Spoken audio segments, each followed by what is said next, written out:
हवा में डरावनी रात रात के 11 बज रहे थे और फ्लाइट 85735 में ज्यादातर यात्री नींद में डूबे हुए थे।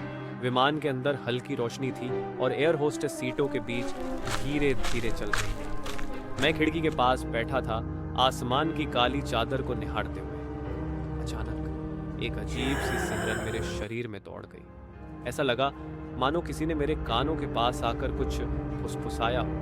मैंने अपने बगल में बैठे यात्री को देखा, लेकिन वह सो रहा था। मेरे कानों में एक हल्की फुसफुसाहट सुनाई, तुम्हारा अंत करीब है। मैंने तुरंत इधर उधर देखा, पर कोई नहीं था।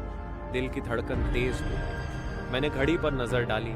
समय था रात के ठीक 11:11। अचानक विमान में लाइट्स अचानक से बुझ गई। यात्रियों में हलचल मच गई। कुछ लोग चिल्लाने लगे। एक काले कपड़े पहने आदमी को मैंने गलियारे के दूसरी तरफ देखा। वह चुपचाप खड़ा था। उसका चेहरा अंधेरे में छिपा हुआ था। उसकी आंखें लाल थीं, जैसे आग की लपटें हों। वह धीरे धीरे मेरी ओर आने लगा। मेरे पास बैठे यात्री ने अचानक करवट ली।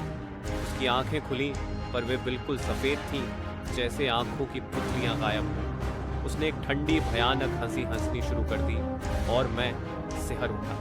इतने में एक तेज आवाज आई, जैसे कोई बच्चा रो रहा हो। मेरी पीठ से पसीना टपकने लगा। मैंने एयर होस्टेस को बुलाने के लिए बटन दबाया, लेकिन कोई जवाब नहीं आया। चारों ओर केवल सिसकियों और फुसफुसाहटों की आवाजें गूंज रही। अचानक काले कपड़े वाला आदमी मेरे सामने पहुंच गया। उसने झुककर मेरे कान में धीरे से कहा, तुम यहाँ फंस चुके हो। और तभी पूरी फ्लाइट में एक जोरदार चीख गूंज उठी, जैसे सैकड़ों आत्माएं एक साथ रो पड़ी। सब कुछ धुंधला हो गया। मेरे पास बैठे यात्री का चेहरा विकृत हो चुका था। उसकी त्वचा पिघल रही थी। मैंने अपनी सीट से उठने की कोशिश की, पर मेरे पैर मानो जमीन से चिपक गए। एक जोरदार झटका लगा और विमान हिलने लगा। पायलट की आवाज स्पीकर पर गूंजी, लेकिन ये आवाज मानव जैसी नहीं थी। हम कहीं नहीं जा रहे। आप सब यहाँ फंसे रहेंगे, हमेशा के लिए।